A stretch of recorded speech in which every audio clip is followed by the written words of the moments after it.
level set for everyone. So for new board members and those in the room who may not be familiar, late last year in 2018, VA decided that our pace for developing permanent supportive housing on this campus was not fast enough. So we were looking for solutions about how do we try new solutions that will, one, accelerate the process of enhanced use leasing and bring cohesion both to the housing units that will be built, and more importantly, the community that will be built around that. So late in 2018, we put out a solicitation asking for a principal developer. Those who are on the board are very familiar with that process, and you saw that in the earlier recommendations. Through a competitive process, the West LA Veterans Collective was selected to serve as that principal developer. The gentleman represented over by the windows here, there are principally 3 organizations. That is US Vets, Century Housing, and Thomas Saffron and Associates. They've been working very hard over the last year plus on developing this community plan. It wasn't until we issued that record of decision that I referred to earlier this fall on our environmental statement that they were really able to get out into the public and start providing details about how this is all going to come together. So I know there's been a lot of interest from the public about what is this community plan and what does it look like, and we're really at that point now where we can start sharing that with you. And you may have seen them out in the community doing a lot of outreach with groups. That outreach will continue as we go forward. So if you all are ready, I'll turn it over to you.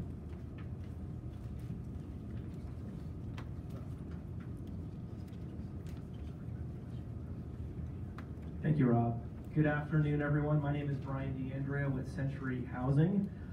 Thank you very much to the Federal Advisory Board for inviting us here today, to the VA staff, Dr. Braverman, Chairman Hopper. It's great to be here. I'm joined today by my colleagues at Century, US Vets, and Thomas Saffron and Associates. We last engaged with this group in August and September of this year. We know that there are a number of newer board members. Welcome to the board. We're excited this afternoon, to share a little bit about ourselves, what we've been up to over the course of the past year. We'll talk about some of the outcomes and impacts we intend to achieve with the development of this thriving and robust community on the North Campus. And then we'll talk about next steps and what's on tap for the year ahead. So the West LA Veterans Collective is a partnership comprised of our 3 organizations, Century, Thomas Saffron Associates, and US Vets. Together, the 3 of our organizations have many decades of experience creating community, building affordable housing, and serving our veterans, both around the state of California and then broader and nationally. Incidentally, 2 of our organizations are led by veterans, both Century and US Vets, and both of our organizations were founded by the late Judge Harry Pregerson, who himself was a wounded World War II veteran, and he dedicated his life, both on the bench and beyond, to really serving our community's most vulnerable, including our veterans. And so I know he would be very proud and excited to see us here today working on this very special piece of property. Our 3rd partner, Thomas Saffron Associates, is located just around the corner here in Brentwood. And incidentally, one of Century's founding board members and Tom Saffron go way back. They started their careers at HUD together. And so I share all that to say with you that the partnership that our 3 organizations have formed is a very natural one with a long legacy. And that's very important as we undertake this very complex process of developing a huge community on the North Campus. We go way back in places like the villages at Cabrillo and Long Beach, where Century and US Vets established a 27-acre supportive housing community more than 20 years ago. And so we bring all that experience to bear, albeit this is a different environment, some different dynamics, but we do have great experience that we're excited to share and bring to bear here on the West LA campus. I know I speak on behalf of all of us in that we feel a great sense of responsibility for the task that's before us. Over the course of the past year since our selection, we've been hard at work, we've mobilized, and during this time we've worked hand in hand with the VA staff. And the VA is our most integral partner in this effort. We're working on the VA campus, and I say partner because that's really what this is. This is much more contractual relationship between the principal developer entity and the Department of Veteran Affairs.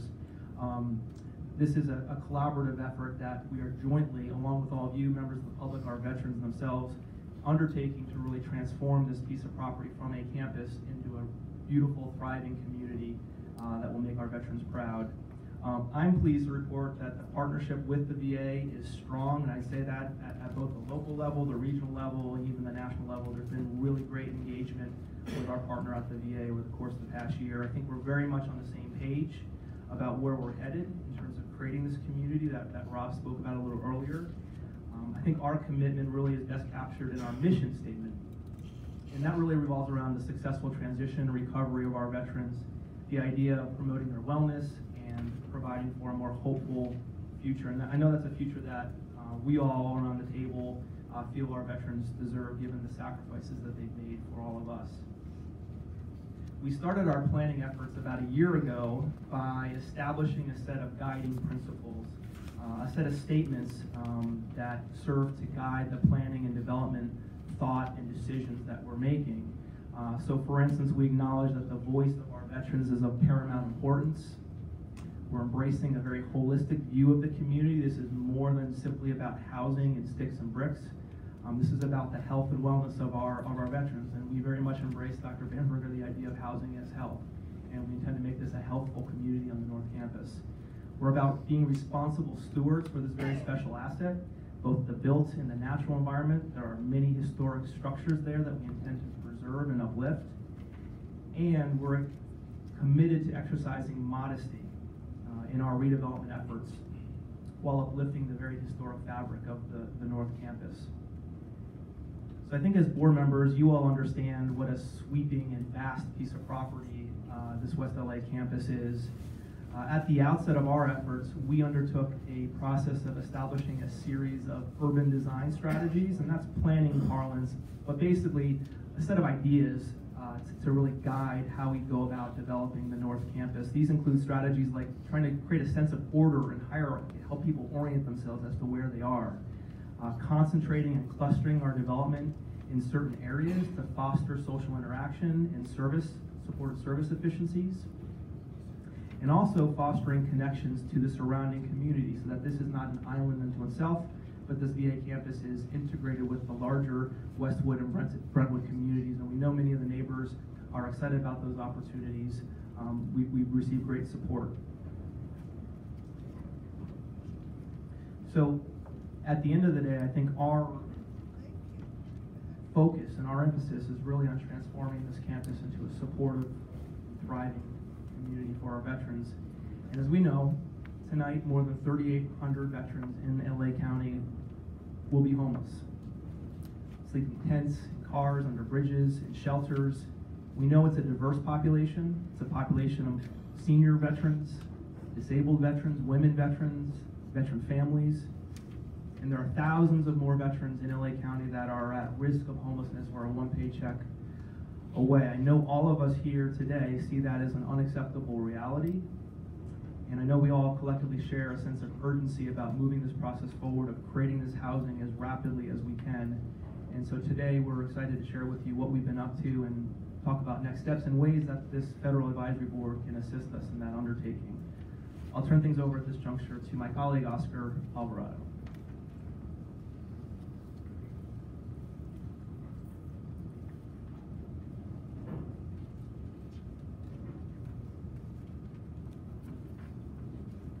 Good afternoon, everyone. I'm Oscar Alvarado with Century Housing.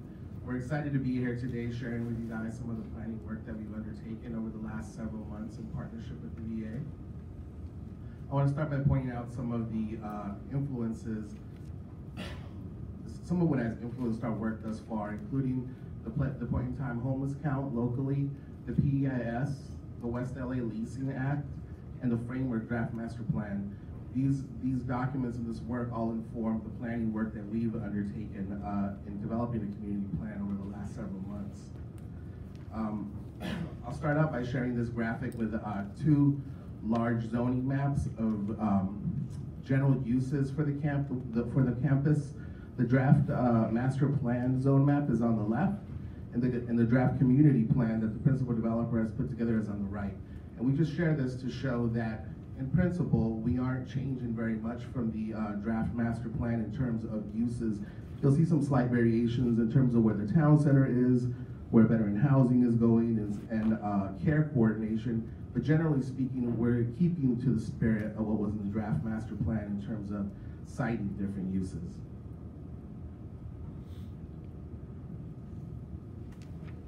So this slide is a composite plan of the overall community that we are looking to build out.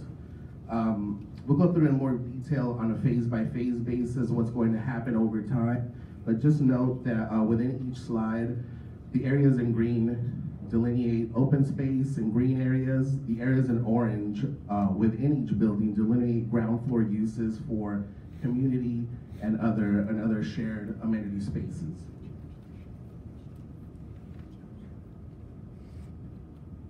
So we'll go phase by phase basis, and we'll start with phase 0. Phase 0 is comprised of 241 homes, and it includes the work that Shangri-La is doing in buildings 205, 208, and 209. It also includes our first development as a principal developer in building 207 that Thomas Saffron and Associates is working on now. As was mentioned earlier, buildings 205 and 208 are expected to close their financing in the coming months and are expected to complete construction in late summer of 2021. We'll talk a little bit more about building 207 in detail a little further down, but building 207 is also expected to begin construction this summer.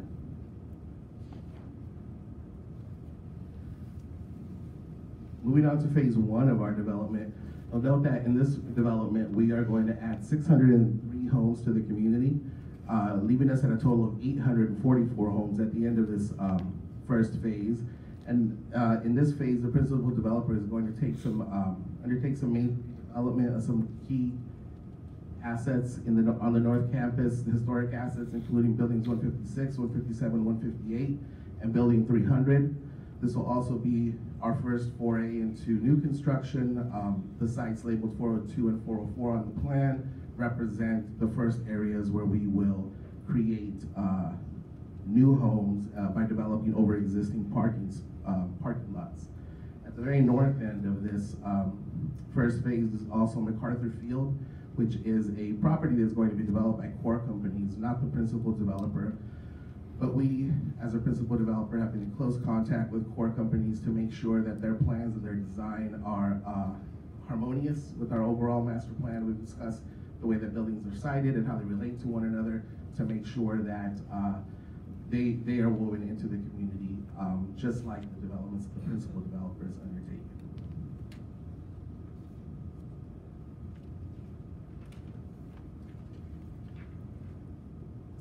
So moving on to our second phase of development, you might note that we moved our activity more to the southerly part of the community. And in this phase, we're going to create 440 new homes, which will take the running total to 1,284 homes. And that's an important milestone because the draft master plan contemplated a minimum of 1,200 homes for veterans. And at this stage, we will have completed those 1,200 homes. Maybe it's important to note that just hearkening back to some of our planning principles of creating critical mass and harmony and hierarchy within our developments, these are some of the reasons why we are clustering developments on a phase-by-phase basis together.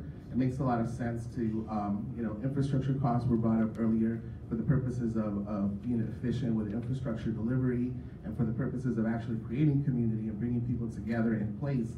It makes sense for us to cluster our developments closely together as we move through our phase developments.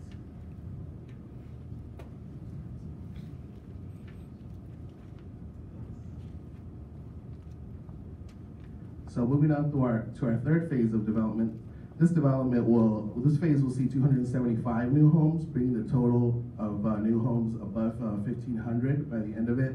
It's a cluster of 3 buildings that currently exist at the southwest portion of our plan. These are buildings 413, 414, and 415 currently, and these are slated for for demolition by the VA in the future. And so that's why they represent one phase of development for us sometime down the line after the VA demolishes those those structures. And then our final phase of development, we intend to create the last 132 homes within our plan that will bring the total of new housing for veterans to 1691 by the time that we are done with our efforts. This is a cluster of buildings at the center of the community plan, and the reason why this is pushed out more toward the end is because these are existing buildings that we would propose to renovate. However, they do have existing uses there now, and so these are further out because those uses will need to be relocated within VA before we can access those buildings for redevelopment. But we thought it important to include them in the plan because, once again, we're trying to create a critical mass of housing in one central location, and we want to focus on the buildings that will help us weave the community together.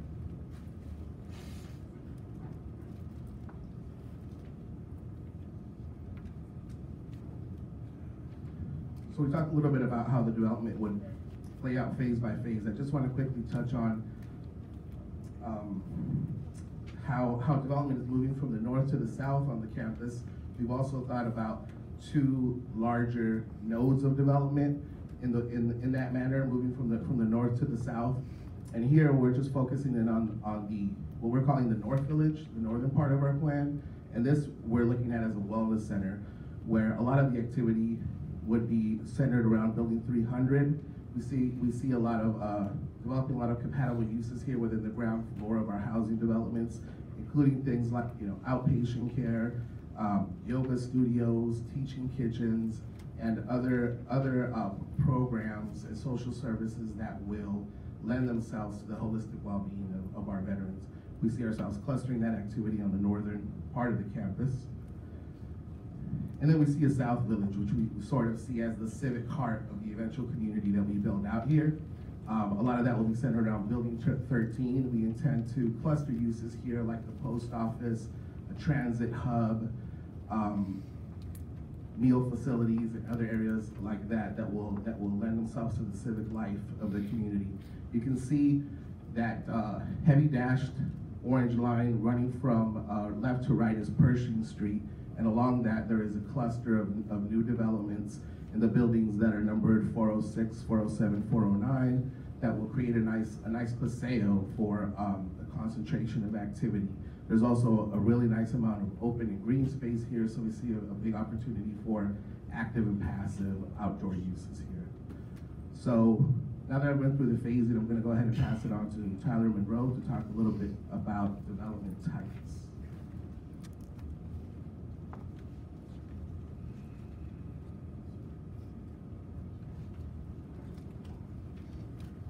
Good afternoon, Tyler Monroe with Tom Saffer & Associates. Thank you very much for having us. I'll spend a little bit of time going through a little bit more of the details on the community plan, speak a little bit to infrastructure, and then provide an update on Building 207. So the slide behind me speaks a little bit to the specifics of the development type.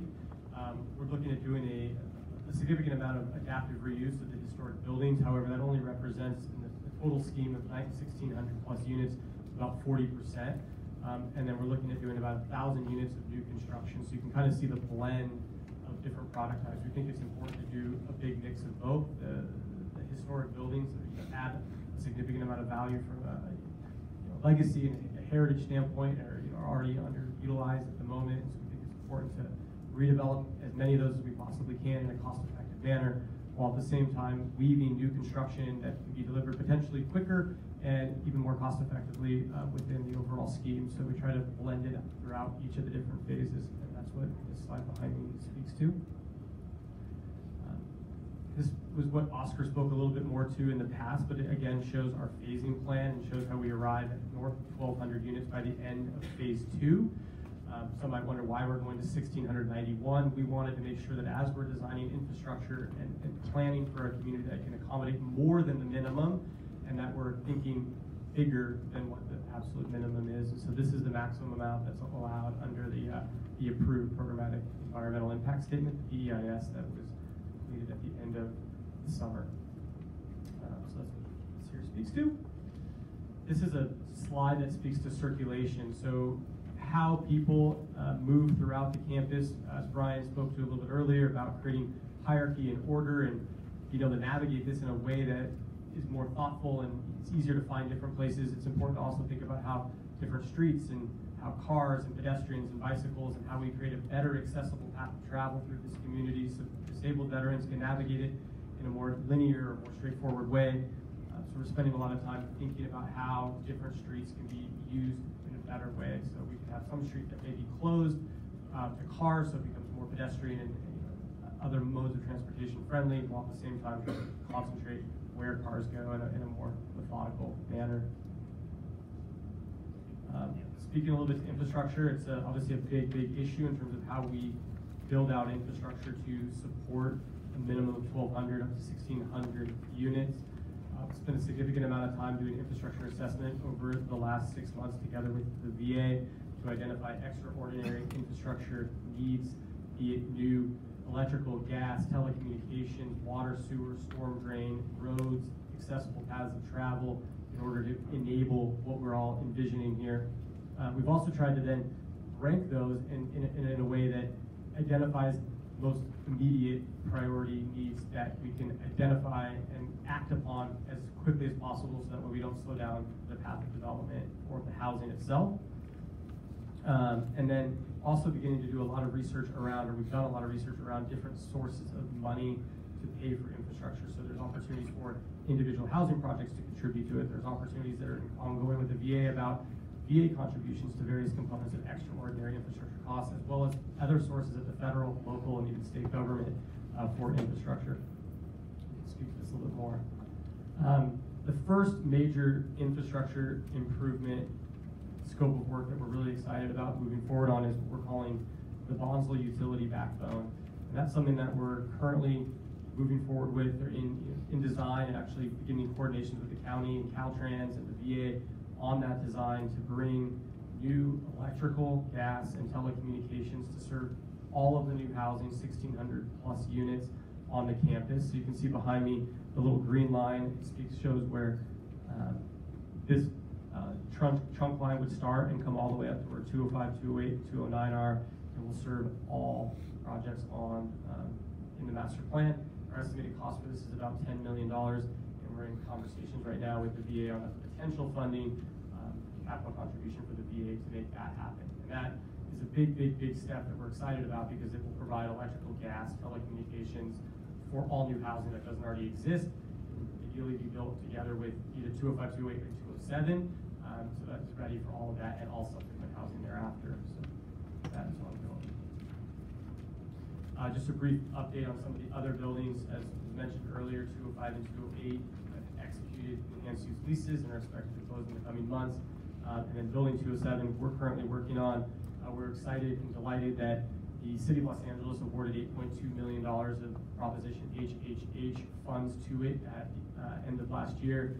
In addition, the County of Los Angeles awarded $5.7 million of No Place Like Home funds to Building 207, and the county also awarded 60 project-based BASH vouchers to Building 207 as well. We have a pending application right now with the state of California for our tax-exempt bonds and our tax credits right at this moment. So we're cautiously optimistic that in spite of more competitive bond allocation at the state level, that we'll be successful in getting an allocation here shortly. I just want to highlight some of the accomplishments and milestones. We've been at our work together with the VA and you all for a little over a year. So we wanted to we took this opportunity to kind of think back on what has happened, what are some things that have been accomplished in the last year, because a lot has been done. Obviously been really involved with the PEIS document.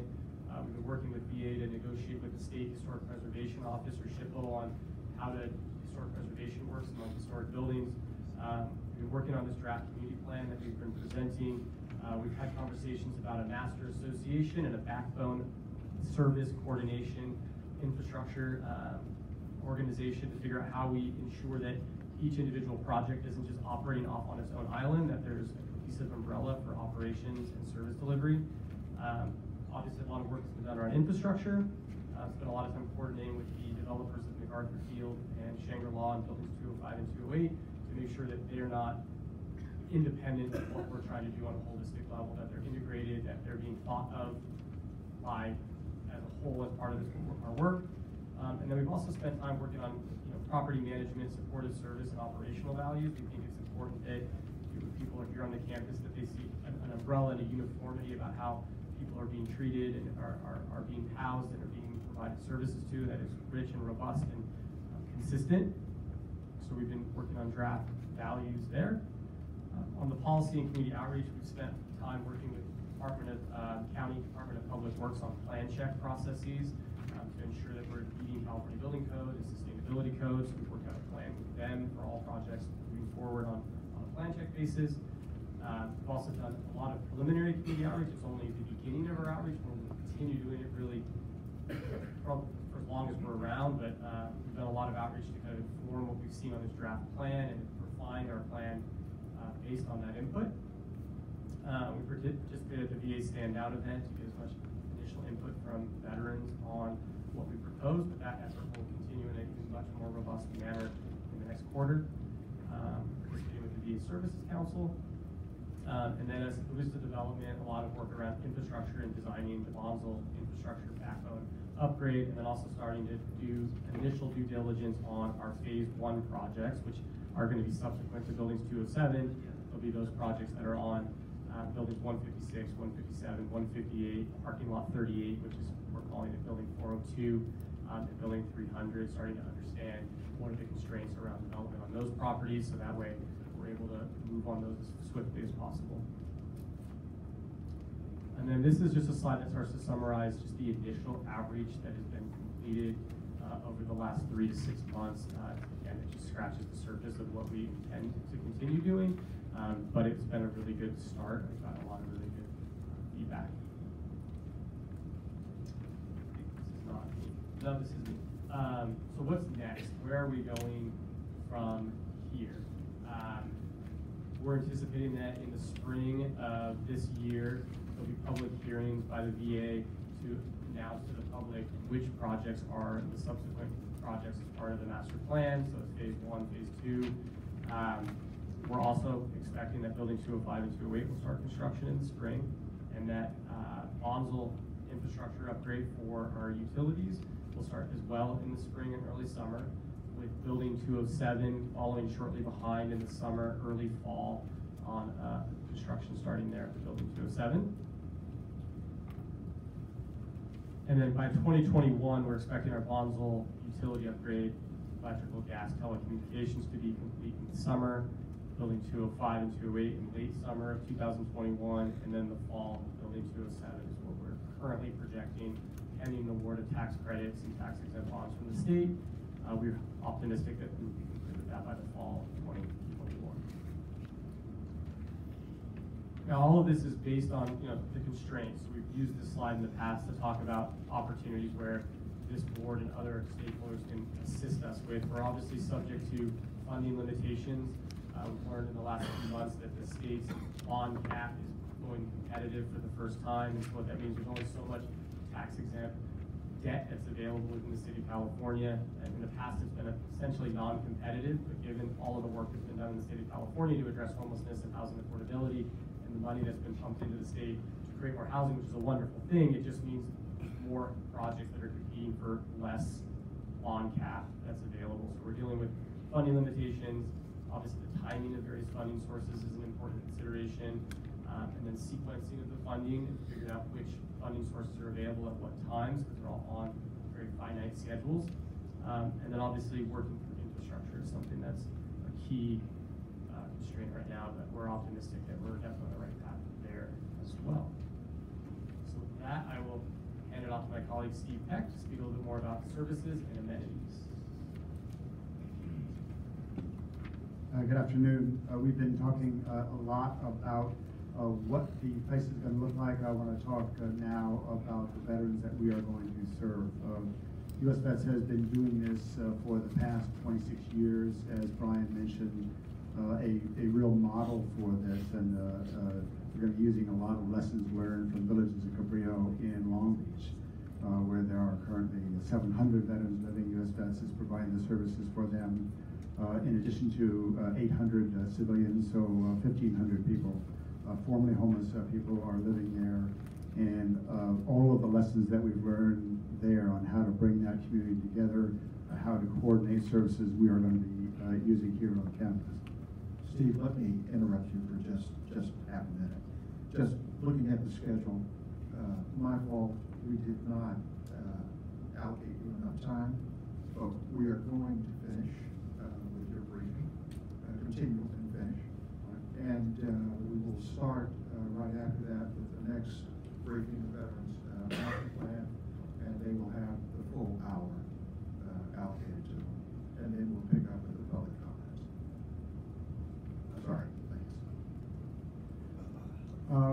As we were talking about, we are creating a community, not just a bunch of housing. So we will be adding a number of amenities and services to engage the veterans. We are very key on having the veterans participate in their own rehabilitation, so that we will be providing a whole range of services to address the issues that got them homeless in the first place, and then help move them forward. And that includes the mental health, includes substance abuse treatment, includes exercise, extracurricular activities, all the things that make a full life. We use a therapeutic community approach at our sites, which means we engage the veterans in their own rehabilitation. We have town halls once a month at each of our sites to engage the veterans, ask them what things are going right, what things are going wrong, and what we can do to make things better. Within each program, we have a resident council. They are talking within their program about the things that are going on there, and again, coming back to us, informing us of the things that we might be able to be doing. We'll be using a variety of staff there, including peer counselors, a bunch of therapeutic groups. I think at Cabrillo we have something like 35 therapeutic groups every week, and that's everything from AA, NA, money management, post-traumatic stress, family groups, you name it. Again, trying to give them all the information that they need and engaging them to the point where they are going to become as independent as possible. Our staff, a lot of our staff are veterans, particularly our outreach staff, engaging veterans on the street, bringing them in, introducing them to the community. They get an assessment initially. Now is a housing assessment. How do we get from here to permanent housing? That is always the goal now. As you know, this will all be permanent housing. Although we will be we are talking with the county about a female program. At our Long Beach site, we have the largest female veteran program in the country, providing a variety of services for women and children, for military sexual trauma treatment, etc. So and that is funded by grant per diem, and as you know, grant per diem has been flatlined. There is no more of it available, so we began talking with the county about creating a transitional program for women. We think that before women go into permanent housing, many of them will need a variety of services. About 70% of the women at our Long Beach program have experienced military sexual trauma. We want them to address that before they go into permanent housing, and that would be a women-only building, or at least an arm of the building. So we're in continuing conversations with the county about that, but we'll also be talking to the Veterans Affairs community about providing such service for women.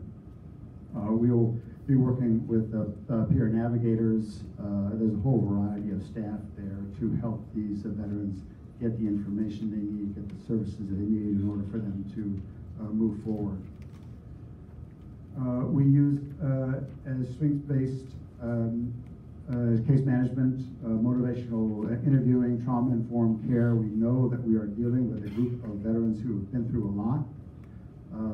Some of them are very vulnerable, some of them are stronger than others, but we know that if they have been homeless, if they have been in combat, if they come from domestic violence, we know that a lot of them have experienced a lot of trauma. We want to make sure not to re-traumatize them, so we are very careful to train all of our staff in trauma-informed care.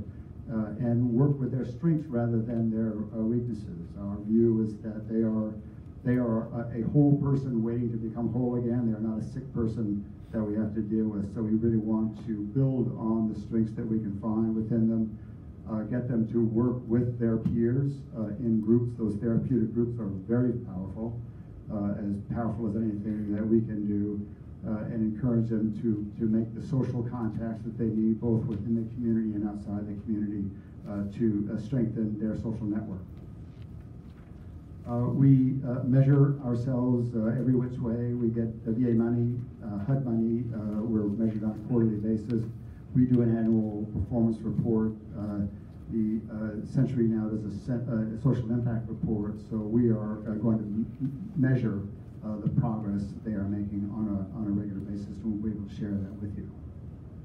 We're going to work with all the services that are available in the community, as well as the services that we provide on site. We're already participating in the Services Council here. There's the Veteran Peer Access Network that will be present on site. So every service that is available to veterans will be utilizing and integrating it into the rehabilitation of the veterans that are on campus.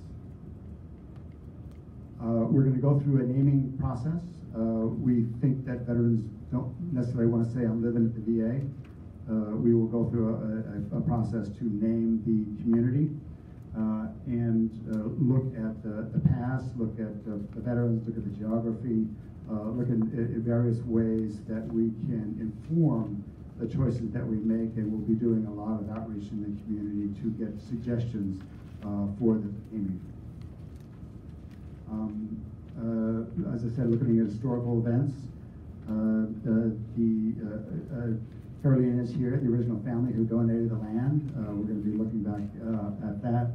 Obviously, it is a veteran community, so we'll be asking veterans what they think is what names would be meaningful for them and reflect their service, and honoring the local geography and potentially the founders of the community. I'm going to give it back to Ryan. Thanks, Steve. We'll wrap this up here. I know we're a little bit short on time, but as has been mentioned, we are in the process of continuing to collect feedback on this draft community plan. We encourage everyone to complete the survey. There's a survey that's listed here. That survey is also available on our website, www.westlaveteranscollective.org. That asks questions about amenities and services. It looks for inspiration around what we might collectively name this community. We also have postcards looking for inspiration on names. These have been distributed to both members of the board and the public. These are available at the sign-in sheets up front, so if you'd like to complete the survey today, please leave it with a VA staff member, and we'll be sure to collect these postcards. And just over the course of the coming months, we're going to continue to engage with our veterans and other stakeholder groups. We're also working on a small pop-up installation that'll go into a couple of the lobbies here at the main hospital to engage with veteran patients that are coming and going. VA staff, we have 5,000 VA staff that work here at GLA, as well as members of the public. So as you can see, we're really intent on continuing to get feedback on this community plan. I know there's been a lot of interest in ways that the advisory board can help. Some of those questions were addressed earlier around advocacy for things like funding. We're looking for continued input on the plan, advocating for the necessary infrastructure dollars that we're going to need to deliver on this 1,691 home plan that we're putting together. We're also looking for your support in just communicating all of the positive change that's happening here. There's a lot of negativity out there. Obviously, there's a long history, and we're looking to all of you to help share the good news about what's happening here. As Rob shared earlier, there's a lot of very positive things that are happening. And like I said earlier, looking for feedback on what we might name this community. It really does need an inspiring name that is becoming of the very special legacy of this place. So with that concludes our presentation, and Chairman, to the extent there's time for questions, we're happy to take any. Yes, we're running a little bit short on time. Are there any urgent questions out there? Anthony, go for it. Anthony Allman for the record. I think the master plan subcommittee has been very concerned regarding the infrastructure needs for the campus and where the funding might come from, and what the rough order of magnitude cost estimates might be. And I think Ben mentioned this earlier. Is there any information, any updates that you can provide regarding conversations with VA or any other entities? I think the presentation mentioned approximately $10 million for the trunk line. Are there any other cost estimates that you've thrown around? So we've been working on a larger infrastructure assessment. The focus immediately is on what's necessary to support the early phases of development. That estimate is about $10 million. There's discussions with the VA about a potential capital contribution to support that very important backbone or spine for telecom, gas, and electric. Beyond that, there's needs as it relates to streets, sidewalks, sewer, storm drain, etc. So those assessments are ongoing. We have a consulting team and an engineering team that's working with us. We're engaging regularly with the VA, their engineering team here at GLA, as well as the national team at OAEM. And so beyond phase 0, I guess we're not prepared to share what that next phase of infrastructure looks like.